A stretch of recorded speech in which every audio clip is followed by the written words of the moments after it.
Alright guys, John with Sluice here again. Got another new product to show you here. This is the Sluice Black Sand Separator.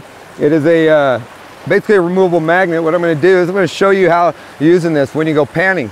So what I'm going to do first, I'm going to grab me a quick pan full of material here. Everybody knows your gold is always competing with your black sands for the heaviest thing in the pan. If you can get rid of the other heavy things in the pan that only the gold's left, then of course it's going to make it a lot easier for you guys to get it. That's the idea behind the black sand separator.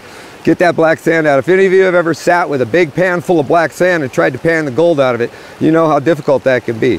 So it's going to take that step, a little bit of that out of there. I'm going to get this down to just pretty much black sand here. Now you're going to take your black sand separator, you're going to put it right over the top of there. And as you can see, boom, look at that guys. Look how much black sand that pulled out of there. I mean, look at that. That's amazing. So you would take your black sand normally, you would take that out, you're going to discard that, go back in, hit it again, get another batch. Black sand, always try and rinse those off good, make sure there's no gold hanging to it. And drop that.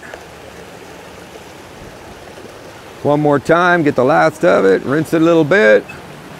Drop that down, and that's it guys. That gets your black sand out, leaving you just a little bit of blonde for you to clean out. Make that clean out super easy. Now you get down there again from Sluice, it is a spring loaded black sand separator.